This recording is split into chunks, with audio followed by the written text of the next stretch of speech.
Welcome to this edition of Access Together. These shows are made possible through the combined efforts of Shelby County Schools and GHS-TV.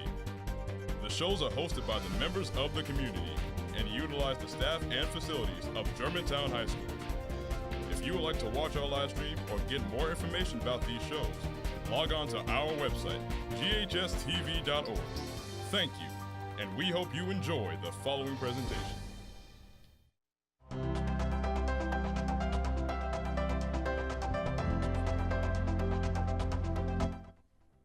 Welcome to Inspiring Leaders. I'm Donna Chandler Newman, your host for our show, and thank you for watching our program. Through this show, we meet community leaders and we examine how they're using their unique talents and skill sets to make a difference. And through our discussions, we hope to inspire others to discover and to share their own leadership abilities for the overall betterment of our community. Now, today's show is about the American Red Cross of the Mid-South, whose broadly stated mission is to provide compassionate care to those in need. Now, what's distinctive about this organization is the depth and the breadth of what they offer, and the cumulative effect of their services and what they provide for our community and for the world. On our show today, we're fortunate enough to welcome Eric Muntz, Chairman of the Board for the American Red Cross of the Mid-South, and Thomas Campbell, Board Member for the organization, and the chair of their Sound the Alarm program, which we'll hear more about during our show today. Joining us now, Eric Muntz, Chairman of the Board, and Thomas Campbell, Board Member of the American Red Cross of the Mid-South. Gentlemen, I'm so glad to see you. Thank you for coming today. Thank you for having us. Well, okay, so Eric, let's start with you. I know that this is not a job for you. You actually are the Executive Director of the West Cancer Center, correct? That is correct. And so in addition to the Red Cross, you sit on any number of boards that are related to what you do. And also, you find the time to spend time with the Red Cross. Tell me why. Why the Red Cross, and why are you interested in it? How long have you been involved? Thank you so much. Well, again, the American Red Cross is just an amazing organization, especially for what it does here in the Mid-South. For my calling to the American Red Cross is a little bit different than everybody's. Everybody has a little bit different connection. Yes, I focus a lot on cancer in my real job and my day job, but there's so much that this organization does for the community. I felt that calling. A long time ago, I had the privilege of being a Los Angeles City Fire Department paramedic, and I did that for about 11 years. And during that tenure, I had many encounters with the American Red Cross. And one especially that really touched my heart was when I was a paramedic trainee, and how a massive fire near in downtown Los Angeles that had dozens and dozens of deaths turned into an American Red Cross sort of humanitarian story. For many of you, you think of the American Red Cross as responding to tornadoes and floods and hurricanes, but they also do several other amazing things. One is responding to families that are displaced by fire.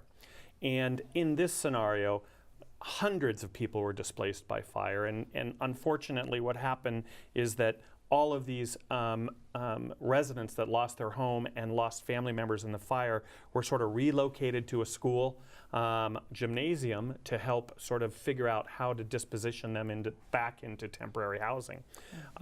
And essentially what happened is the disaster moved from the disaster site to the high school gymnasium. Oh. And there we had 4 or 5 Red Cross members, myself as a paramedic trainee, working on patients that became, secondary not only to emotional issues, but also had secondary smoke inhalation, some burns. Because it was such a huge disaster, they moved everybody without really triaging them.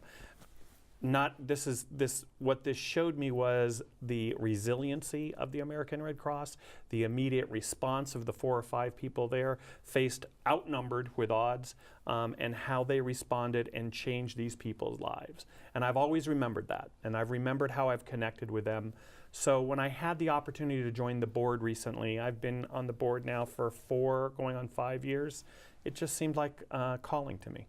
It did, didn't it? Yes. Well, if I'm not mistaken, the Red Cross never leaves until the last person is settled. Is that correct too? That is correct. They set up shelters where needed. So if you remember, about a year ago we had a huge loss of power, trees falling down, similar to what you had reminded me since I went Hurricane Elvis, but not quite that bad. And the Red Cross set up some local shelters. Those local shelters stay open until every single person gets either temporary housing or has their home restored. To me, those are the things you don't hear about. You don't hear about that longevity. You don't hear about that commitment to the community. You hear about the headline, but you don't see all of that tail. You're exactly right. That's really true. And so that's where you form this connection to begin with, and it continues today. I wonder, now, Tom, let's talk to you a minute. Tom, you are actually the Vice President and Deputy Counsel for Service Master, right? That's correct. So that's your day job. This is your volunteer, or one of your volunteer jobs, I'm sure. So tell me how you became interested in the Red Cross. Why is the Red Cross important to you? It's always been important. One of the things that I grew up outside of Denver, Colorado, and growing up, I was fortunate enough to take a lot of Red Cross training. I learned how to swim and then how to become a water safety instructor, and I learned first aid and other preparedness type tools that were important. After moving to Memphis about 10 years ago, a colleague introduced me to our chapter here and asked me to get involved. And the breadth of the opportunity and service that we're able to provide to our 10-county region was so important to me that I wanted to remain engaged and become more deeply involved with our Mid-South chapter. You know, and that brings me to this. The Red Cross is national and serves internationally. Is there a state organization? How does that all set up?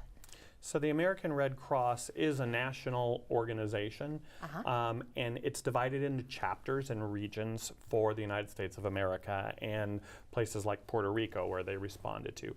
The International Red Cross is a separate organization, but it has an affiliation with the American Red Cross. So that's sort of how it floats through the relationships here. But the American Red Cross has chapters like the Mid-South chapter here, which Tom talked about, the 10 counties that our chapter covers. And this chapter has an executive director and a budget and a board, of which we both serve on. Yeah, board chair, board member, and chairing one of the most important projects. So you mentioned the executive director, who is conspicuously absent today, though she planned to be here, and this is through no fault of her own. Where is Laura Vaughn? And what all does she do for the organization? Sounds like a game show. Where is Laura Vaughn? Yeah. Well, Laura's our executive director. She's done an amazing job building this chapter. And really, she's at work. And I'll let Tom tell you where she's at, because he's talked to her several times. Right. Over the weekend, we had severe storms that came through the region and actually impacted a huge part of the country. One of our very most northern counties, Obion County, suffered what we believe to be tornado damage. And so a team left yesterday to begin the process of conducting disaster assessments, which is to really scope how large scale a problem we may have, and begin the immediate process of providing client assistance, which is when you have something that happens to a family, how do you start them on the road to recovery? And as Erica talked about, that could be, do we need to open a shelter, or is it that we can provide client assistance so that people can move into a hotel? Yesterday, what they were doing was that initial phase of making sure people had a safe place of refuge, so that although their home may be entirely gone, they could begin that path to recovery.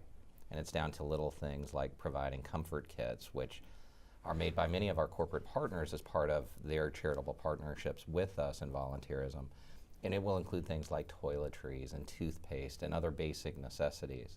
And for children, providing little stuffed animals, which can make a big difference in that first 24 to 48 hours after something happens. Laura and the team are back up there again today, meeting with government officials, and also continuing the process of the disaster assessment and the resiliency aspects of the project. Last I heard walking in, we know of at least 15 homes that were completely destroyed, probably 40 more that have significant damage. Oh, wow. Well, Tom, Laura's there, but I know the staff isn't very big. So of the people who went along with her, how many are volunteers? More than half will be volunteers, and our local presence is entirely volunteer driven. See, that's important to you all, because isn't about 96% of your work done by volunteers? That is correct. It is a volunteer-driven organization. And so if you didn't have your volunteers, what happens? Well, I just don't think we're able to serve the mission. And the volunteers have continued to be unbelievably dedicated to serving that mission. Yes, it's important, extremely important to have people like Laura and the leadership team, but those people are motivated not just by that team, but by giving back to their community. That to me is what's so impressive about this Mid-South chapter and the American Red Cross together. The number of volunteers we get to help serve the community. And if anything, that's where I hope we can make a difference, is to try to figure out how to get more volunteers in, because the American Red Cross is more than just responding to tornadoes and disasters. That's where Laura is, and that's certainly a very important process of it, and the one we see on the news. But the other pieces are working with military families, teaching and educating the public for fire safety awareness, CPR, those kinds of things. And there are so many ways for us to connect volunteers to our mission. It's critical that we continue to try and drive that information out. And that's one of the main things the board is responsible for doing. And you know, you mentioned a minute ago the military part, and that is a really big mission for you all, particularly here locally too, isn't it? Correct. As a matter of fact, we have a colonel on our board who's just an awesome guy. We connect about 2,500 military families through the Red Cross back to their families for issues that happen here in the States, just in our little area.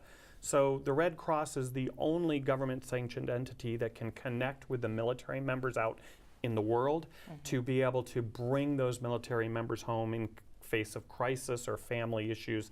And to me, that is such just an unbelievable benefit that the American Red Cross poises. You can imagine being here, you know, having your husband or brother or whatever stationed in Afghanistan or overseas and trying to figure out how to communicate with them in order to bring them back. And the American Red Cross has done that for over 2,500 families in our community alone this year.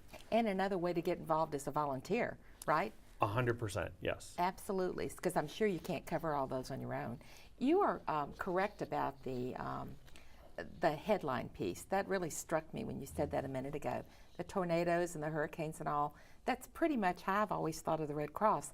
And yet when I thought back on it, I got my Red Cross, I worked harder for this than anything, my Red Cross Junior Lifesaver card.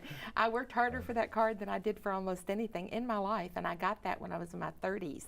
So it's just another piece of the Red Cross that is the safety instruction and all that is just another piece of it that's important to the community, right? Correct. This chapter alone educated, connected, certified over 35,000 people in this community with either CPR, fire preparation plans, swim safety, all of those kinds of things, which is a service which is sort of, you know, you don't really see that. Like you said, as an individual, you connected with it. Tom connected with it. But those are the things we ask for people to remember that help them figure out how to connect back with the Red Cross and hopefully become a volunteer.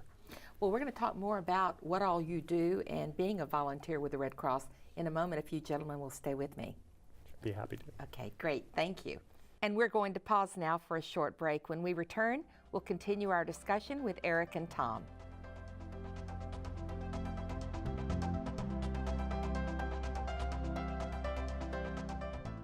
A home fire can strike anywhere, anytime, devastating families, but we can change that. The American Red Cross is working to reduce the number of fire deaths and injuries across the country.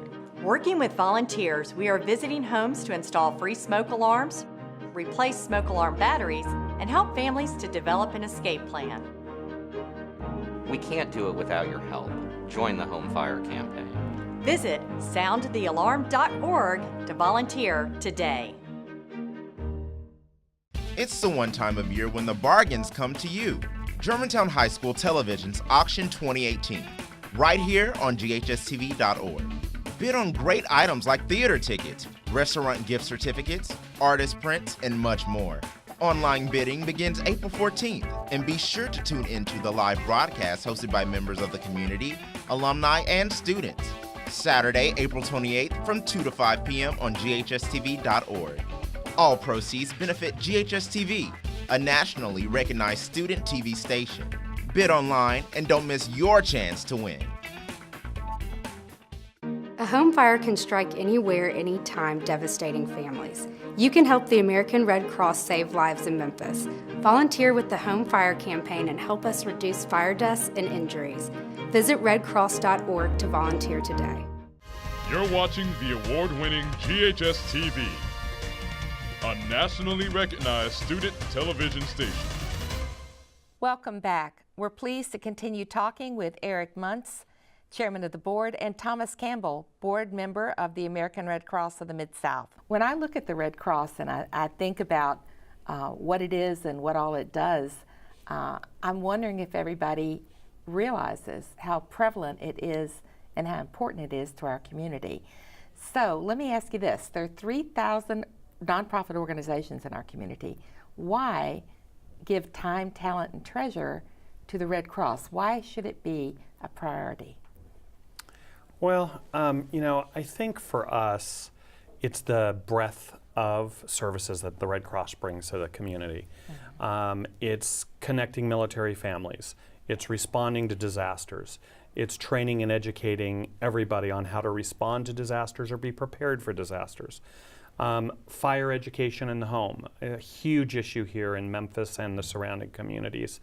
And then all of those things tied to huge disasters like a flooding or a hurricane. For us, it's really giving back to the community. You talked about Tom and I. We're just on the board. The people that do all the work are volunteers. And those volunteers are inspiring to us to keep our mission going, to try and not only find more volunteers, but find funding for them.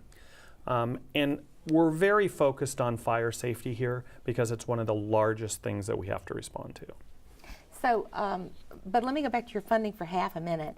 If I'm going out of town like Laura's doing, as a volunteer, I'm not funding my own trip. You guys Red Cross is backing me up that way. I'm giving labor, is that right? That is correct. So okay. If Laura's part of the team, but if you're a volunteer, my wife's actually been at a shelter. They would pay for you to fly to that shelter, and then if they'll either put you up at that shelter or put you up in a hotel, depending on how that works. But your time is volunteer. Yeah, and let's be clear, this isn't a place that we would all just sign on to go. This is not a resort vacation. The Red Cross is investing in getting services done there, so that's a piece of it. Your corporations are very, very generous with you, and one of the things that strikes me the most is how they're investing in the Sound the Alarm. The Sound the Alarm program amazed me to begin with because you're attacking the root cause of the residential fires that we're having here locally that are so many. Memphis is fraught with it. Aren't we in the top 5% of yes. the nation?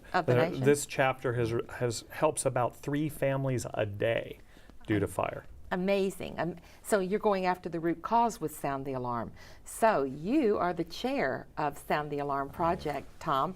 Tell us about this project, because it's a big one, isn't it?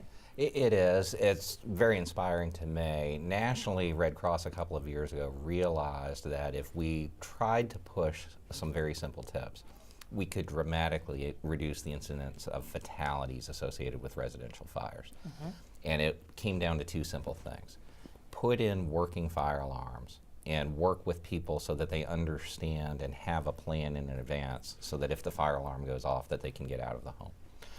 We conduct every year several home fire campaigns or fire installations that now are falling under the ambit of the name Sound the Alarm. And on April 28th here in Memphis, we're going to do our largest event where we will install more than 1,000 in one day and reach a very large subset of an at-risk community identified by the Tennessee Fire Marshal's Office and the Memphis Fire Department in terms of a need to really connect with our community to try to reduce the risk of residential fire and fatality associated with fire. Well, now let me understand. You're going to put in 1,000, are they smoke alarms? They are. And so these smoke alarms are not hooked up anywhere, but when they go off, you sure know to get out, which is the point, right? Absolutely. It's truly an amazing technology that the Fire Marshal's Office has been able to provide for us. Unlike most that people are used to, where your battery will wear out about every 90 days, these batteries last for 10 years. Wow. And so if we're able to go in and install and then also talk to families about preparedness, we can see a dramatic reduction very quickly in terms of both the incident and the harm that comes from a residential fire. Injuries and fatalities, right? That's correct. Well, okay, so talk to me about what you're discussing with them. You basically are putting in the smoke alarm, and then what? Well, as part of that process, while we're going into the home, we will spend time with our team members talking with the residents about what to do if there is a fire. Most people don't realize it, but should your fire alarm go off, you have less than 2 minutes to get out of a structure. You also need to have at least 2 ways to get out of any structure, in any room within any structure, if there were to be a fire. It's far too common that our teams are responding to scenarios that were avoidable if people had had a plan up front or if they had had working smoke alarms. I'm sure you see that when you turn on the news, unfortunately, in the morning. Yeah. How many times our teams working with the fire departments have had to respond overnight to various issues. And we're hoping to try to dramatically reduce that. Gosh. So 1,000 more. You've been doing this for a while though, right? So you've got a number of them already installed? We do. We, last year, I guess, installed close to 1,500 throughout our region. We also last year, just to prove kind of the success of these programs, partnering with some of our other colleagues here in town, were able to document that 5 lives were saved as a result of a one morning installation project that an Eagle Scout here in town was able to lead. Oh my gosh, that is amazing. That is completely amazing. I'm sure y'all sanctioned that one, didn't you? You were thrilled to death with that. That's a wonderful piece of information and news. You know, it seems to me the most important thing that you did, the smoke alarms are very, very important, but that disaster preparedness plan, thinking that out ahead of time, that doesn't happen. It's not something you think about, is it? No, unfortunately most people don't, and that's why it's a key part of our training. Eric had talked about that locally we trained about 35,000 people last year. A significant portion of those were trained in general preparedness. So if you're training that many people, I already know your staff numbers and they're very, very small. How many volunteers are you using and what are volunteers going to be doing with the Sound the Alarm program? Well, the way we envision this program working, we're partnering with a number of corporations. Nearly every corporation you can think of here in town has agreed to sign on. And we are dividing the area into 4 zones. And within each zone, we'll have teams of volunteers who will be responsible for the preparedness training, for the installation, and for documenting that with the areas where we have been able to successfully install. As you can imagine, Memphis Fire is very interested. If there remain areas where we're not successful, we want to go back. And that's extremely common when we're working in different areas, that for one reason or another, if somebody's simply not home and we don't have the chance to talk to them, we want to know so that we can try to continue that process. One of the things that strikes me about the Red Cross is I've seen many organizations ask for volunteers and not actually use them very well. Right. You all put them to work and you give them very specific tasks and they know that they have accomplished something and contributed, don't you? Absolutely. And I would say that's from short-term projects to very long-term deployments that we ask of our volunteers. It's extremely common working with other nonprofits and for-profits in schools, for example, to do a few-hour service project of one sort or another, where people can truly make a difference in terms of improving the lives of others by dedicating just a few hours of their time. Eric had talked about his wife having to, agreeing to go on a deployment to help run a shelter. That's a 2-week minimum commitment that we ask of our volunteers, where we ask them to leave and set aside everything in their own lives so that they can go and help support the mission that we have. How do you guys define success? You have so many tasks and things that you do with the residential fires, with the military, with the training. How do you know when you've succeeded? Well, I think that's a great question, Donna. I think our success is continually meeting our mission, no matter what. Having a Red Cross volunteer, staff member, ERV, we call it, the emergency response vehicles, there in the time of need. Whether it's someone coming out where they've just lost their home and everything, whether there's a huge flood and we're trying to figure out how to feed thousands and thousands of people, or whether it's connecting one person that just lost a loved one to somebody that's overseas through the military. For us, it's just hitting those every single time and being there. And you also brought up a good point is using and trusting our volunteers and making sure that they're trained, that they're utilized correctly, and that they're given the tools and resources to do that job. And I think the American Red Cross does an exceptional job at that. And that's why it's a 96% led volunteer organization. Without that, we wouldn't be able to do all the things we do. That is very true, isn't it? It still strikes me how many different things you do, though. I mean, and how do you train those volunteers? How do you teach them how to do the disaster plan, and also how to inform a military family that there's trouble somewhere? How do you teach these various skills? Well, I can tell you that if you go on to redcross.org, you can find all of these classes set up. They're looking tomorrow night, as a matter of fact, there's a disaster team training where they teach people how to do assessments, sort of what Laura and her team are doing in the north right now, where we get volunteers that learn how to go out and assess damage from whether it's a tornado in this case or a flood. Thank you guys so much for being here today, and thank you for the great work you do for our community. Well, thank you. Thank you, and thanks to Germantown High School. And thank you for being with us today for Inspiring Leaders. We appreciate our guests on today's show, Eric Muntz and Thomas Campbell, both representing the American Red Cross of the Mid-South. If what you've heard on our program today has inspired you to learn more, to become more involved with the American Red Cross of the Mid-South, then please visit their website, redcross.org. Now, if you're interested in the air dates of Inspiring Leaders or of any other show on our television station, you can visit GHS-TV.org, where we're streaming live 24 hours a day. You can keep up with GHS-TV by visiting our website. We hope you'll like us on Facebook, follow us on Twitter, Instagram, and YouTube. Thank you again for joining us, and be sure and watch our show, Inspiring Leaders, again next month.